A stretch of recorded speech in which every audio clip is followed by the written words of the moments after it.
명품 농지법 세 번째 시간입니다. 자, 오늘은요, 농업 경영이란 무엇인가? 2조의 4, 5, 6, 7번 이 내용에 대해서 아주 자세히 한번 다뤄보도록 하겠습니다.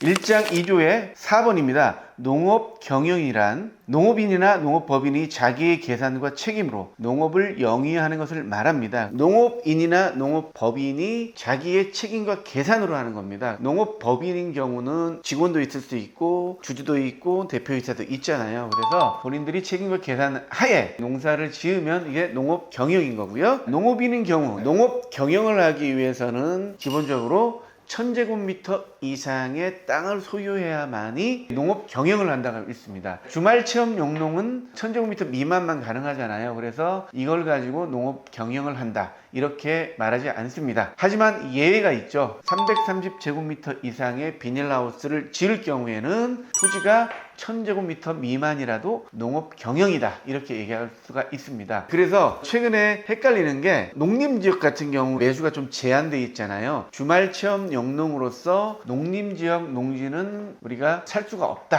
이렇게 알고 있잖아요. 맞습니다. 하지만 오해할 수 있는 게 뭐냐면 농림지역인 경우 내가 다른 농지가 없는 경우로 예상을 할 때에 1000제곱미터 이상만 살 수 있다, 이렇게 많은 분들이 오해하시는데 그건 아니고요. 농림지역이라도 농업 경영을 할 경우에는 살 수가 있다. 330제곱미터 이상인 경우 비닐하우스를 설치하면 되잖아요. 그래서 물리적으로는 한 400제곱미터의 농림지역도 살 수가 있다, 이렇게 생각하시면 됩니다. 농업 경영체가 나오는 만큼의 땅을, 아니면 농업 경영체가 나올 수 있도록 여러 가지 법조항을 적용해서 농업 경영이 가능하다, 이럴 경우에는 땅이 조그마하더라도 농업인이 될 수 있잖아요. 저번 시간에 배웠던 농업 확인서가 발급이 된다면 바로 농업 경영이 되는 거잖아요. 그래서 2장 참고하셔서 내가 농업이 돼야만 농업인 혜택을 받잖아요. 여기서 농업 경영이라는 거는 주말 체험 영농을 제외하고 농업 확인서를 발급받을 수 있다, 그러면 농업 경영을 할 수 있다, 이렇게 생각하면 될 것 같습니다. 그리고요, 작용이 중요한 이유는 뭡니까? 세법 때문에 그렇죠. 제촌하고 8년 작용할 경우 여러 가지 감면 혜택이 있잖아요. 공제가 되는 게 아니고 아예 세금이 1억씩 그리고 2억까지 감면이 되기 때문에 굉장히 큰 혜택입니다. 그래서 제촌과 작용을 둘 다 동시에 만족시켜야 됩니다. 제촌 따로 작용 따로 한다고 해가지고 이게 감면이 되지 않습니다. 그래서 요즘 제촌 때문에 위장 전입을 많이 시도하는데, 예전에는 많이 했었는데 요즘은 좀 어렵죠. 왜냐하면 요즘 같은 경우는 위성도 잘 돼 있고요. 그리고 직접 찾아가기도 하고 해가지고 위장 전입은 좀 어렵습니다. 그래서 위장 전입 시도하지 마시고요. 실질적으로 내가 연접한 시군구에 살면서 작용을 해야만이 8년 작용에 감면 혜택을 받을 수 있는 거죠. 1년 내에 1억 그리고 5년 안에 2억까지 세금을 감면받을 수 있기 때문에 양도했을 때 아주 큰 차이입니다. 그래서 제촌 작용에 대해서 많은 관심을 갖고 있습니다. 그래서 제촌이란 무엇이냐, 예전에 제가 영상을 올려놨는데요. 여기 한번 참조하시고요. 한번 잠깐 설명해 드리겠습니다. 제촌인 경우에는 두 가지 조건입니다. 내 지도지에 시군구에 살면서 농사를 짓든가, 두 번째는 연접 시군구이던가, 세 번째는 농지에서 내가 사는 거주지까지 직선거리가 30km 이내여야 됩니다. 그러면 이 세 가지 요건 중에 하나만 충족시키면 제촌으로 인정이 되거든요. 그래서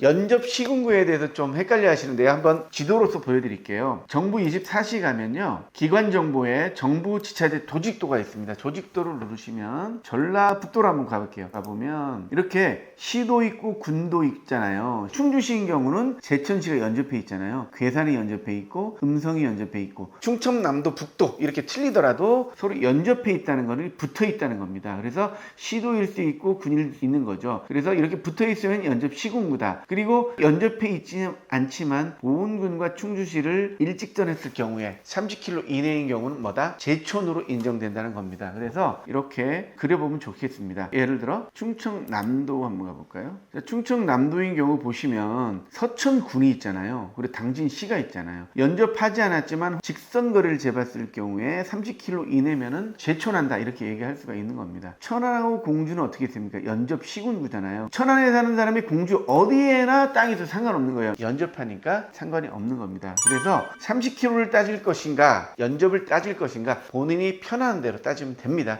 이게 바로 제촌이다. 아셨죠? 제촌과 자경 서로 둘 다 만족해야만이 양도세 감면 혜택을 받을 수 있습니다. 그리고 자경 말씀드리겠습니다. 자경이란 농업인이 그 소유의 농지에서 농작물의 경작 또는 다년생 식물 재배에 상시 종사하거나, 자, 상시 종사하거나, 이거는 뭐 전업 농업인이니까 별 문제가 없겠죠. 그리고 농작업의 2분의 1 이상을 자기 노동력으로 경작 또는 재배하는 것과 농업법인이 그 소유 농지에서 농작물을 경작하거나 다년생 식물을 재배하는 것을 말한다, 이렇게 되어 있습니다. 그래서 상시 종사는 우리가 뭐 따질 거 없고요. 중요한 게 농작업의 2분의 1 이상을 자기 노동력으로, 이겁니다. 그래서 자경의 의미가 내가 전부 다 농사를 지어야 자경이 아니구나, 이거를 캐치하시기 바라겠습니다. 이 자경의 개념을 알아야 우리가 주장할 수가 있잖아요. 그래서 주말만 가서 농사 짓더라도 평소에 우리가 계속 농사 짓는 건 아니니까 내가 노동력을 2분의 1 이상 여기 투여했다라는 거를 담당 공무원에게 얘기할 수 있으면 자경이라고 말할 수 있겠죠. 상시 종사의 범위를 보시면 농업인이 그 노동력의 2분의 1 이상으로서 농작물을 경작하거나 다년생 식물을 재배하는 경우 있고요. 그리고 시군면장이 인정하는 경우입니다. 거기에 있는 농민들 시군면장이 다 알고 있잖아요. 이장님들이 이 사람이 농사 짓는지 안 짓는지 대부분이 알고 있기 때문에 농업 확인서를 할 때 이장님 사인이나 주위에 있는 주민들 두 사람의 사인을 받아요. 그렇기 때문에 농업인 확인서나 그리고 여러 가지 농지 대장이라든지 그리고 경영지 등록이라든지 이런 거를 우리가 발급받을 때 인후보증이 들어가요. 인후보증이 들어가기 때문에 도시농부로 생활하시는 분들은 정말로 우리가 농촌으로 가기 때문에 굉장히 겸손하고 그리고 예의 있게 다가가셔야 됩니다. 그게 굉장히 중요하고요. 내 땅이니까 내 마음대로 해야지 뭐 뭔 상관이야, 이런 식으로 하면 굉장히 텃세를 받게 돼요. 그러니까 이 점이 가장 중요합니다. 외집 사람들 이런 얘기 하잖아요. 그래, 외집 사람이니까요, 처음에 진입할 때 이렇게 해야지 어려움이 없거든요. 그래서 꼭 부탁드리겠습니다. 도시농부 하시는 분들은 시골 갈 때 굉장히 정중하고 예의 바르게 하시고요. 이장님이나 주위 주민들과 굉장히 친하게 지내야 된다, 다시 한번 말씀드립니다. 그래서 자경의 의미 이제 제대로 아셨죠? 자, 그리고 위탁경영과 그리고 농지 전용 나와 있는데요. 위탁경영이란 농지 소유자가 타인에게 일정한 보수를 지급하기로 약정하고 농작업의 전부 또는 일부를 위탁하여 하는 농업 경영을 말한다. 요즘 벼농사 같은 경우 일하시는 분이 나이도 많고 이양기 같은 게 없을 경우에는 이제 일괄적으로 위탁 경영을 하죠. 그래서 600제곱미터 같은 경우에 한 20만 원 정도 되면 전부 다 농작업을 해주는 이런 일들이 있습니다. 위탁 경영이라는 것은 내가 주체가 되는 거예요. 주체가 돼서 직원을 쓰는 거죠. 그래서 이것도 하나의 자경의 일종이라 보시면 되지만 엄연히 자경은 아니잖아요. 그렇기 때문에 양도소득세 감면 혜택을 받지 못하죠. 자경만 양도소득세 감면 혜택을 받습니다. 그래서 위탁 경영과 자경을 구분하셔야 되거든요. 자, 보시면 농지 위탁 경영, 위탁 경영이라고 아무나 할 수 있는 건 아닙니다. 위탁 경영할 수 있는 사람은 병역법에 따라 징집 또는 소집된 경우, 병역법에 따라 내가 농사를 하고 있는데 군대 갈 경우에는 이렇게 위탁 경영을 맡길 수 있는 거죠. 그리고 내가 3개월 이상 국외 여행을 할 경우에 위탁 경영을 맡길 수 있는 거고요. 농업법인이 청산 중인 경우 맡길 수 있고요. 질병, 취약, 선거에 따른 공직 취임, 그 밖에 대통령으로 정하는 사유로 작용할 수 없는 경우에는 위탁을 맡길 수 있고, 17조에 따른 농지 이용 증진 사업 시행계획에 따라 위탁 경영하는 경우, 농업인이 자기 노동력이 부족하여 농작업의 일부를 위탁하는 경우는 가능합니다. 그래서 아무나 위탁 경영할 수 있는 게 아닙니다. 그래서 농지는 원칙적으로 자경의 원칙이 있다, 이걸 꼭 아셔야 되겠습니다. 자, 그래서 임대차와 위탁 경영의 차이는 뭐냐면, 위탁 경영은 내가 보수를 주고 농작업을 시키기 때문에 모든 곡식들은 내가 가져오는 거죠. 하지만 내 임대차 같은 경우는 땅만 빌려주고 본인들이 알아서 경작을 해서 곡식을 본인들이 다 가져가는 거죠. 그래서 임차인이 농업인이 되는 거고요. 위탁 경영은 경영주가 농업인이 되는 거죠. 그런 차이점이 있습니다. 마지막으로 농지 전용이란 농지를 농작물의 경작이나 다년생 식물의 재배 등 농업 생산 또는 대통령으로 정하는 농지 계량 외의 농도로 사용하는 것을 말한다. 다만 제1호 남옥에서 정한 용도로 사용하는 경우에는 전혀로 보지 않는다, 이렇게 얘기를 했습니다. 그래서 이 농지 전용이 많이 하거든요. 농지 전용할 때 전용비를 납부하는데요. 농지를 다른 용도로 활용할 때 이게 전용한다 그러고, 전용할 경우에는 이 전용 비용을 냅니다. 타용도 일시 사용으로 전용할 수도 있고 아예 전용할 수도 있죠. 그래서 전용을 하게 되면 농지가 아니라 농지법 적용을 받지 않죠. 그래서